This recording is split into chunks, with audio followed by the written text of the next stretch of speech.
사랑하는 성도 여러분, 오늘 이제 고린도전서 마지막 부분에 이르렀는데요. 오늘 말씀에서 여러분과 함께 사랑의 사명이라는 제목으로 고린도전서의 결론 부분을 함께 은혜 나누고 이야기를 맺고자 합니다. 15절을 보니까 스데바나라는 그런 사람을 소개하고 있습니다. 16장 전체 말씀을 다 살피지는 못할 것 같고 그 중에서 좀 여러분과 함께 나누고 싶은 부분만 오늘 나누도록 하겠습니다. 스데바나라는 사람의 집을 소개하는데 가족이겠죠. 뭐 집안에 식구들도 있고 뭐 같이 일하는 사람들도 분명히 있을 거라는 생각이 드는데요. 이 스데바나의 집은 고린도 교회에 있어서 사람들이 잘 알고 있었던 그런 집인 것 같습니다. 근데 이 스데바나라는 사람의 집이 왜 중요하냐면 이 스데바나는 아마 고린도 교회에서 문제가 많고 갈등이 있고 어떤 이 문제를 서로 소송하고 다투고 분쟁하고 해결되지 않는 자기들의 어떤 신앙의 수준 안에서 이 문제를 풀 수 없을 때 바울한테 좀 도와주세요. 이 문제 어떻게 해결을 해야 됩니까?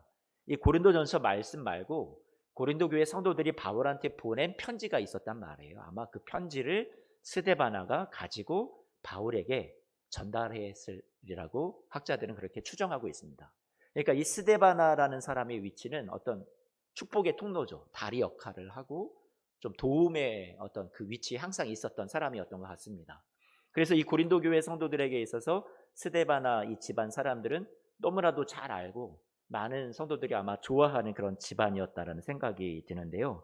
이 15절 말씀을 보니까 이 스데바나 집에 대해서 소개하는데 15절 말씀 한 번만 좀 띄워 주실래요? 아가야의 첫 열매다. 그러니까 아가야라는 지역에서 처음 예수님을 믿은 가정으로 집으로 그렇게 생각을 할 수 있겠죠. 집안 식구들이 다 처음 아가야라는 그런 지역 자체에서 처음으로 예수님을 믿고 세례를 받은 그런 집안 식구들이라고 생각이 될 수 있겠습니다. 첫 열매라고 했으니까. 그러니까 복음의 불모지에서 처음 예수님을 믿고 교회를 위해서 헌신하고 복음을 위해서 바울의 귀한 동역자가 되어 주었던 가정이 이 스데바나 집이 아닌가 생각이 됩니다. 그런데 이들이 더 중요한 특징을 얘기하는데 스데바나 집은 그 다음 말씀에 첫 열매인데 이들이 또 뭐라고 얘기합니까? 누구를 섬기기로 작정했대요? 성도 섬기기로 작정을 했다라고 얘기를 합니다. 여러분, 성도를 섬기기로 작정했다. 섬기는 자의 위치에 있다는 것이 얼마나 중요한 우리에게 도전을 주는지 모르겠어요. 여러분은 교회를 왜 다니십니까? 여러분은 교회에서 여러분의 위치는 어디예요? 여러분은 섬기는 자로 있습니까? 아니면 섬김 받는 위치에 있습니까? 그런데 이 스데바나 집의 사람들이 이 교회 안에서 고린도 교회 안에서 매우 중요한 위치를 자리 잡고 있었는데 그것은요 섬기는 자리에 있었다라는 거예요.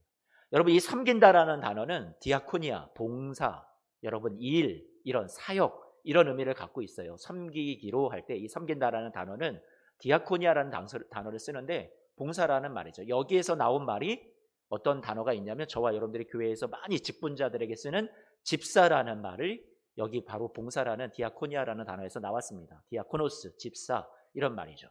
그러니까 이 집사라는 직분, 뭐 장로님, 안수 집사님, 권사님, 심지어 이런 목회자들까지도요.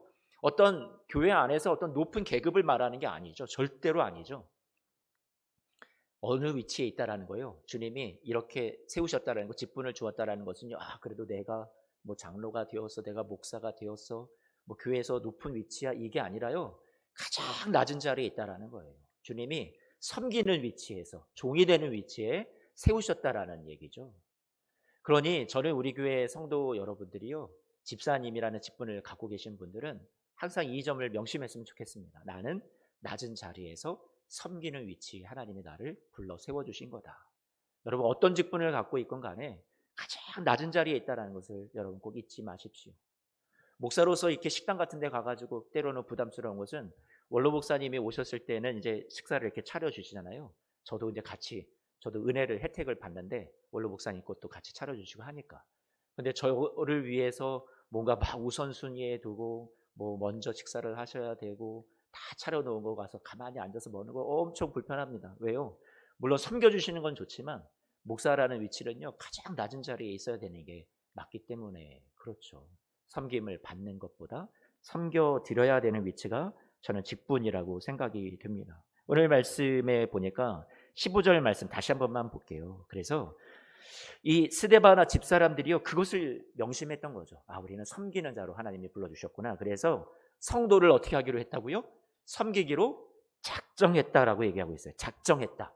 여러분, 작정했다는 건 뭘 말하는 걸까요? 대단한 어떤 결심을 했다, 이렇게 우리가 생각을 할 텐데, 어떤 우리의 이 마음과 감정만으로 일이 다 되는 게 아니잖아요. 한 번만 그 단어의 의미를 좀 보여주세요. 작정하다라는 이 단어는 원문 성경을 보니까 타소라는 단어를 써요. 헬라 성경에 타소라는 단어는 무슨 의미냐면 정렬하다라는 단어예요. 순서에 맞게 잘 정리해서 그 순서에 잘 배치를 했다라는 얘기죠. 그럼 이렇게 생각할 수 있습니다. 이 스데바나의 집 사람들이 해야 할 일들이 산적해 있어요. 막 여러 가지 바쁘고 분주한, 우리 현대 사람들도 많이 바쁘고 분주하잖아요. 할 일도 많잖아요. 그런데 해야 할 일들을 여러 가지를 쭉 나열을 하다가 정말 중요한 일이 뭘까? 내 삶에 있어서 내가 진짜 가치를 두고 내 마음을 쏟고 내가 이 같이 내 힘이 되어서 내 손발을 써서 다 헌신해야 될 것들이 있다면 어떤 일일까? 그 우선순위를 정하는 데 있어서 앞에 두어야 할 중요할 것과 그냥 이것은 뒤에 두어야 할 그렇게 중요하지 않은 것들을 잘 구분해서 나열을 했겠죠.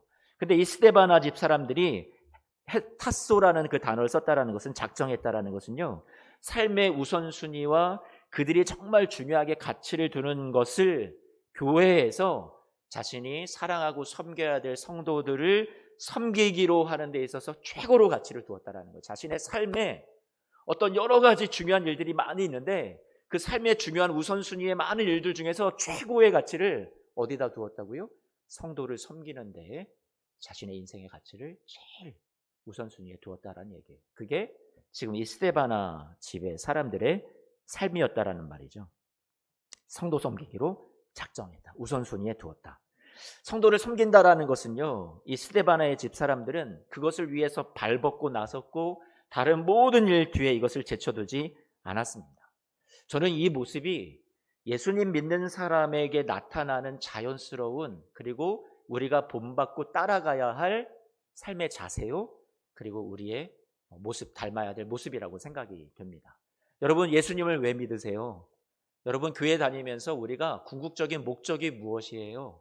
나 혼자 잘 믿고 잘 살아서 천국 가는 건가요? 나 구원받으면 끝인가요? 그래서 우리 주님이 여러분들을 불러주셨나요? 아니요. 여러분들 예수님이 불러주신 것은 작은 예수가 되라고 불러주신 거잖아요. 여러분, 예수님의 그 뒤를 쫓아오라고, 본받으라고, 발자취를 따라오라고 주님이 여러분들을 불러주셨다는 생각을 합니다. 그러면 예수님이 이 땅에 오셔서 보여주신 그 삶의 모습은 뭐예요? 한마디로 섬기는 삶이었습니다. 예수님 하면 딱 떠오르는 것은 섬겨주시는 삶이에요.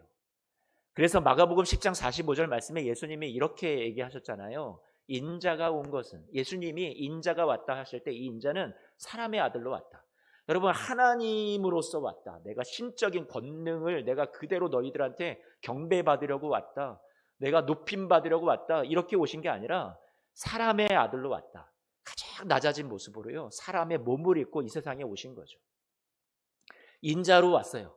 그래서 섬김을 받으려 함이 아니라 뭐라고 얘기해요? 도리어 섬기려 하고 자기 목숨을 많은 사람을 위해서 대속물로 내어주시려고 왔다라고 예수님께서 말씀해 주셨습니다.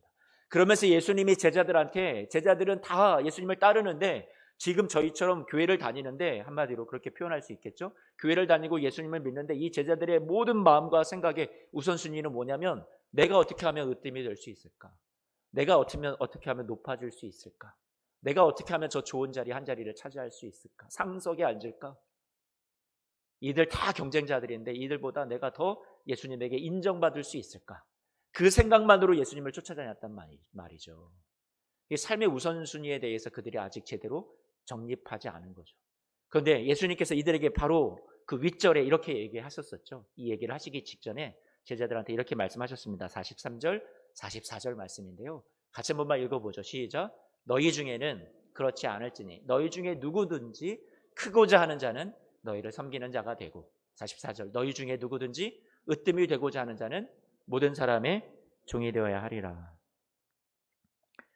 예수님의 제자들이 바뀌었어요. 나중에, 그렇죠? 변화가 되고요, 성령의 충만함을 받고 이들은 예수님을 따라서 정말로 본받는 자 되어서 진짜 제자가 되어서 크고자 하는 자가 아닌 섬기는 자가, 으뜸이 아닌 종의 길을 걸어가는 그런 제자의 삶으로 그들의 삶을 마무리 지었던 것을 우리는 역사 속에서 배우게 됩니다.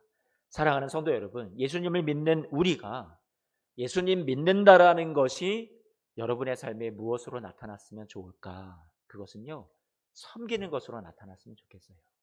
교회 안에서 여러분도 오늘 스데바나의 이 집안의 사람들처럼 섬기는 자로 교회를 다니셨으면 좋겠습니다. 가장 낮아진 자로, 종이 되는 자로 여러분들이 교회에서 그렇게 신앙생활을 했으면 좋겠어요. 고린도전서 16장 16절 말씀입니다. 그러면 이 스데바나 사람들은 또 어떻게 교회에서 신앙생활을 했을까 보니까 16절 말씀 이렇게 말합니다. 이 같은 사람들과 이 스데바나 집 사람들과 또 어떻게 해요? 함께 일했던 사람들이 있다라는 거예요. 함께 수고하는 모든 사람들이 있었다라는 거죠. 그러니까 이 스데바나 집 사람들은 동역의 기쁨을 알았습니다. 함께하는 기쁨이요, 교회 일을. 그래서 그 동역했던 사람들이 누구였나 보니까 대표적으로 17절 말씀은 이 사람들의 이름을 나열을 하는데요. 17절 말씀 같이 볼까요? 스데바나와 브드나도와 아가이고가 온 것을 기뻐한다.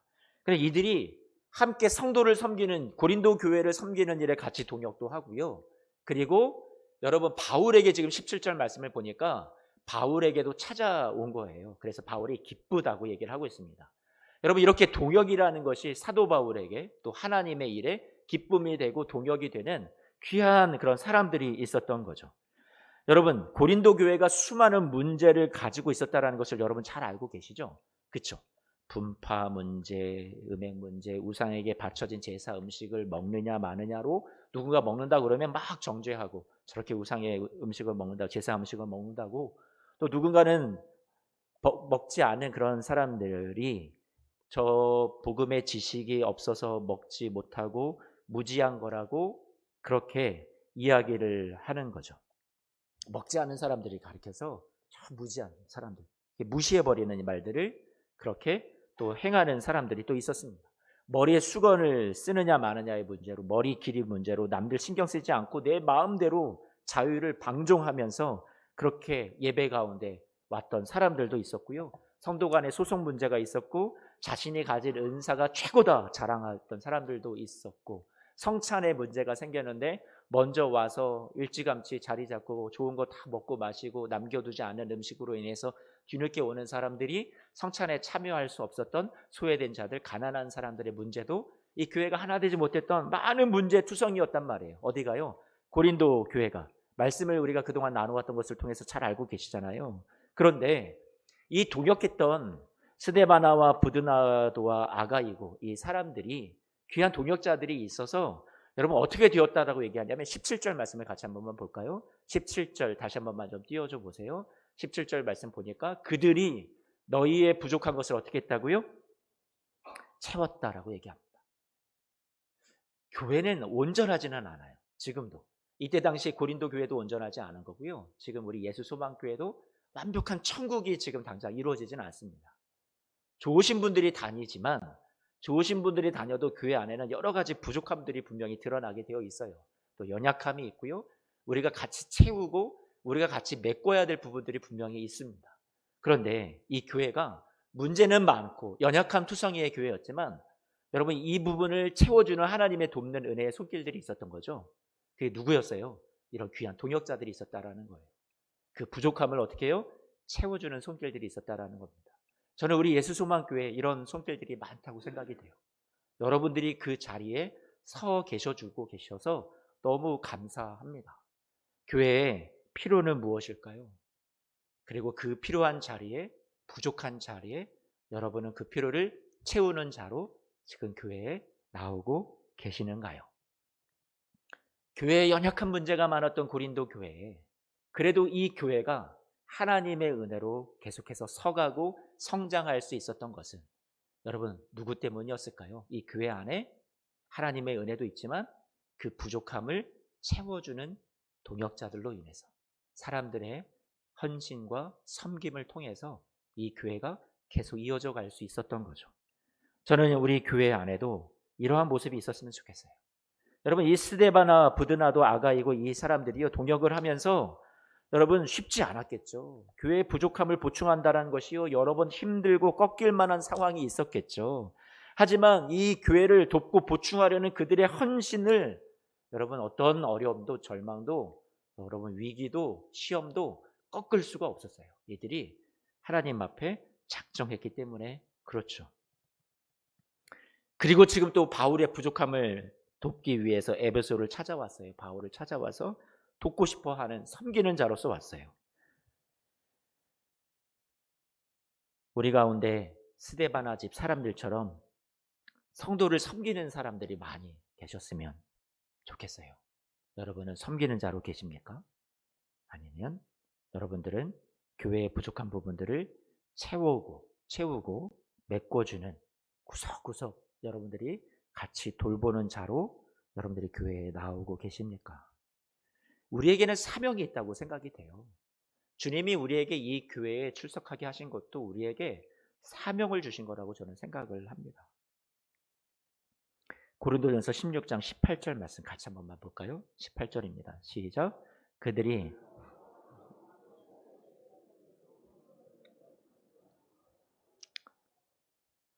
여러분 시원하게 한다라는 말은요, 바울의 마음을 시원하게 해주는 사람, 이 동역자들, 그리고 고린도 교회 성도들의 마음도 시원하게 해줄 수 있는 사람들이었겠죠. 이 시원하게 해준다라는 그것을 원문을 보니까 이런 단어를 씁니다. 아나파우라는 단어를 쓰는데, 우리말로 시원하게 한다는 게 되게 추상적이잖아요. 이렇게 뭔가 형체가 잡히지 않는 것 같은 그런 건데, 안식, 쉼, 휴식, 섬이 아니라 이제 휴식을 말해요. 쉼을 말하는데요. 이런 거죠. 이 사람들이 교회에 있으면 사람들이 이들로부터 쉼을 얻는 거예요. 만나면 평온해지는 거예요. 다 무거운 짐이 많아서 세상에서 살다가 교회에 딱 왔는데 누군가 어떤 성도님을 만나면 내 짐이 이렇게 나누어지는 거죠. 그분이 나를 정말로 위해주고 같이 기도해주고 그렇게 같이 나를 생각해주는 그런 마음과 사랑과 진실이 느껴져서 어떻게 돼요? 마음이 평안해지는 거예요. 쉼이 생기는 거예요. 휴식이 되는 거예요. 그분을 만나면. 여러분, 우리가 교회에서 이런 존재가 되면 어떨까요? 누군가에게 쉼이 되어주는 것, 안식이 되어주는 것, 휴식이 되어주는 것, 그분의 짐을 같이 덜어주는 것, 그런 것들이 여러분들에게 또 저에게 있었으면 좋겠어요. 이런 사람들을 알아주라고 했어요. 여러분, 이런 사람들을 알아주라. 같이 18절 말씀 다시 한번 띄워주시고요. 18절 말씀 보니까 그들이 나와 너희의 마음을 이렇게 쉼을 주고 안식을 주고 이렇게 했는데, 그러니 너희는 이런 사람들을 어떻게 하라고요? 알아주라, 이렇게 얘기했단 말이에요. 그러니까 우리는 이 말씀이 이런 의미일까요? 야, 이 사람들 좀 인정해주라. 저 사람들 얼마나 인정받고 싶어 하니, 보람도 그래야 좀 되고 자신들의 존재가 존중받는구나, 누군가 나를 알아주는구나. 야, 그래도 그런 것쯤은 느껴야 되지 않겠어? 그러니 너희가 좀 알아주라, 이런 의미일까요? 아니요, 이런 것을 알아주라는 얘기가 아니에요. 여러분, 어떤 사람을 안다라는 건 그냥 피상적인 알미 아니라 그 사람이 교회 안에서 어떻게 헌신하고 지금 어떠한 가치를 갖고 교회 안에서 신앙생활을 하고 있는지, 어떻게 예수님을 믿고 있는지를 잘 살펴보고 그걸 알아야 된다. 다시 말해서 배워야 된다는 거예요. 그 삶의 모습을 보고 방향성을 지금 제시하는 바울의 말이란 말이에요. 알아주라라는 것은 야, 이 사람들 좀 인정 좀 해줘 좀, 이게 아니라 이 사람들 잘 보고 알아서 알아가, 배워가, 닮아가, 따라가, 이렇게 고린도 교회 성도들에게 지금 도전해주고 있는 거죠. 너희들 받기만 하지 마. 너희들 섬김만 받으려 하지 마. 교회에 부족한 부분들이 있는데 그것을 나 몰라라 하지 마. 그것을 채우는 자가 되어줘. 이 사람들을 본받고 따라가고 닮아가는 사람들이 되었으면 좋겠어. 그게 여러분 여기에서 알아주라는 얘기예요. 다시 표현하면 이러한 사람들이 했던 것처럼 성도 섬기기를 삶의 우선순위에 두고 실천하기로 작정해. 최고의 가치로 한번 여겨봐. 내가 예수님을 믿는 것에 있어서 섬기는 자로 내가 교회를 다닌다라는 사명을 가지고 여러분 신앙생활을 하는 데 있어서 최고의 우선순위를 두어봐. 나 홀로 알아서 할 거야, 동역 필요 없어가 아닌, 마음을 모아서 누군가 동역을 필요로 할 때, 함께 마음을 모으자고 할 때, 그래 내가 그 자리에 함께 해줄게, 같이 동역해 줄게, 그 자리에 여러분 있어 달라는 거죠. 교회에 부족함이 있을 때 여러분들이 누군가가 하겠지가 아니라 하나님, 제가 그 부족함을 같이 채우는 자로서 같이 교회에 제가 있겠습니다. 그렇게 여러분들에게 주님께서 이 말씀을 통해서 오늘 음성을 들려주고 계십니다. 교회는요, 아직 완성되지 않은 천국의 모형이에요. 하지만 하나님은 이런 교회에 소망을 두고 계시죠. 저와 여러분을 그래서 축복의 통로로 부르신 거예요. 이 안에서요, 천국의 삶을 훈련하시고 점차 우리 안에 천국을 조금씩 만들어 가도록, 안 만들어지는 것 같지만 누룩처럼 번져 나가도록 주님께서 저와 여러분들이 이곳에 심으신 거예요. 누룩처럼. 그래서 작은 천국을 여러분들이 속해 있는 작은 공간, 공동체 안에서부터, 뭐 성가되면 성가대에서부터, 목장이면 목장 안에서, 교회 남전도회, 여전도회 안에서, 또 교회 전체 안에서 여러분 그러한 천국을 만들어 가는 거죠. 무엇을 통해서요? 섬김을 통해서요. 성도 섬기기로 작정하는 거죠. 우선순위를 거기다 두는 거죠. 교회의 필요를 어렵고 문제 있고 그렇게 동역이 필요한 그곳에 내가 함께 하는 거죠. 그럴 때 우리는 이 교회를 같이 아름다운 곳으로 만들어 갈 수 있다는 생각을 합니다. 교회는 이런 게 문제야 가만히 앉아서 비판만 한다고 해서 바뀌지 않습니다. 우리가 이루어가야 할 아름다운 교회도 여러분 예수님이 걸어가신 그 길에 방향이 있고 답이 있는 것 같습니다. 예수님이 어떻게 걸어가셨어요?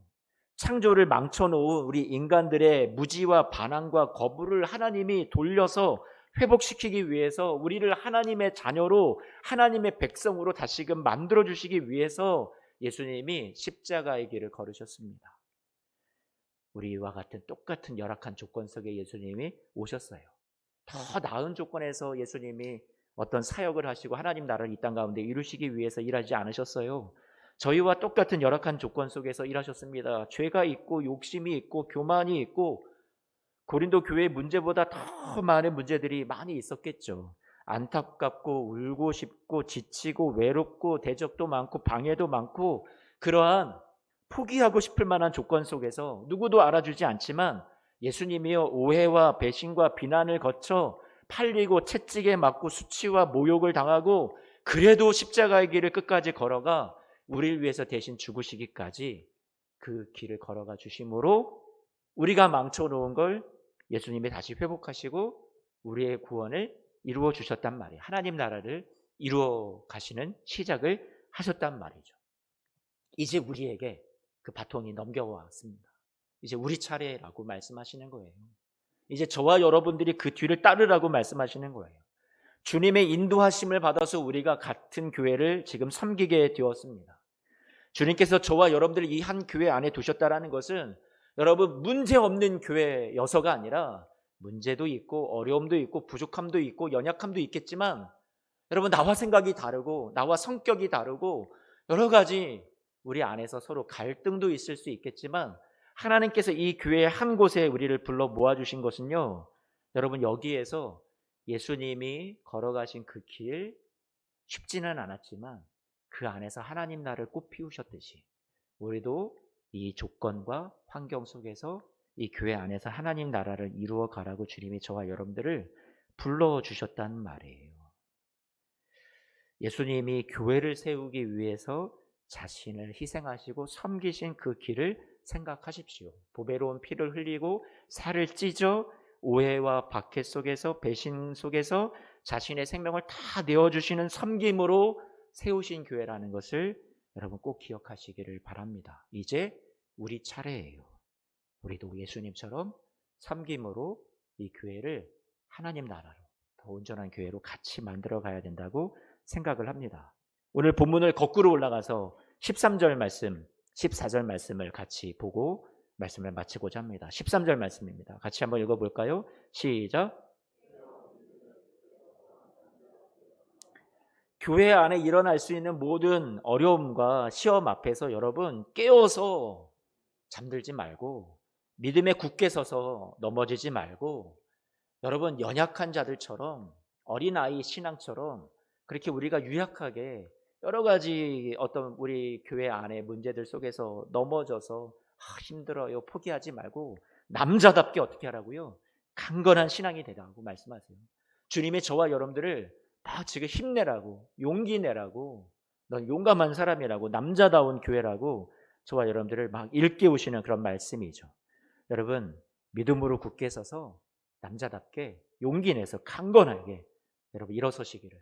어떤 남녀의 차별을 말하는 게 아니라요, 어떤 성적인 그런 차별을 말하는 것도 아니라요, 남자답다라는 것은 웬만하면 어떤 고난과 시련 앞에서 넘어지고 쓰러지고 그러지 말고 여러분 힘내서 이 믿음의 길 교회 신앙생활도 하라는 얘기예요. 거기서 우리가 자라나는 거죠. 편안한 데서, 쉬운 데서, 늘 형통한 데서는 채울 수 없는, 거기에서는 가져다 줄 수 없고 경험할 수 없는 소중한 가치와 경험들이, 은혜가 여러분 어려움 속에서 반드시 일어날 수 있다는 얘기를 지금 하고 있는 거죠. 우리의 신앙이 그래요. 교회 뭐 문제 없는 교회가 어디 있겠어요. 다 문제는 많이 있는데 그 안에서 하나님이 여러분을 신앙생활하게 하신 것은 그 안에서 하나님이 여러분 강건한 믿음으로 자라게 하시려고, 사랑의 사람으로, 섬김의 사람으로 자라게 하시려고 하나님이 이곳에 여러분을 두셨다 생각하면 좋을 것 같습니다. 14절 말씀입니다. 함께 읽어볼까요? 시작. 사랑이란 뭐죠? 사랑이란 여러분 내가 일한 만큼 받는 겁니까? 섬김과 봉사를 하는데 여러분 다 막 잘나서 하고, 내가 너보다 더 낫고, 내가 더 뛰어나서 하고, 난 이만큼 하는데 저 사람은 안 하네, 이러면서 우리가 봉사하고 섬기나요? 이건 사랑이 아니죠. 모든 일에 사랑으로 행하라는 것은요, 여러분 낮추는 겁니다. 누군가 나를 알아주지 않아도요, 누군가 인정해 주지 않아도요, 보상해 주지 않아도요, 계산적으로 하지 않습니다. 사랑이라는 것은 주는 기쁨이잖아요. 그렇죠? 그게 사랑이에요. 이 동역자들이, 스데바나를 비롯한 이 사람들이 사랑으로 행했대요. 저는 우리 교회 성도들이 사랑으로 교회를 섬겼으면 좋겠고 성도들을 섬겼으면 좋겠습니다. 사랑을 할 줄 아는 사람만 누리는 명예가 있습니다. 영광이 있습니다. 기쁨이 있습니다. 와, 진짜 기쁘구나. 여러분은 받을 때 기쁘세요? 물론 기쁘죠. 그런데 줄 때 기쁨이 더 곱절이 되죠. 갑절이 되죠. 예수님께서 하신 사랑이 그래요. 이제 그 사랑을 우리가 이어받았습니다. 이 길은 주님께서 앞서가신 그 길이고요, 우리는 그 길을 이제 뒤따라갑니다. 사랑의 사명을 받았습니다. 섬기는 자리에 있습니다. 여러분 부족한 부분들을 여러분들이 채워야 하는 자리에 주님이 여러분을 부르셨습니다. 교회 내에 여러 가지 일들이 있을 때 왜 나에게 이런 걸 겪게 하십니까?가 아니라 그 어려운 환경 안에서, 문제 속에서도 그 안에서 하나님 저에게 섬김의 길을, 사랑의 길을 걷게 하시는군요. 보상 바라지 않습니다.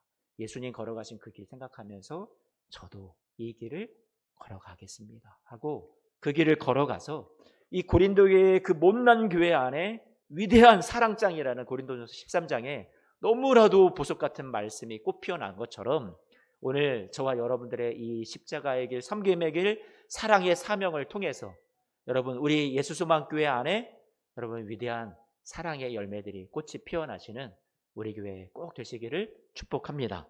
우리 같이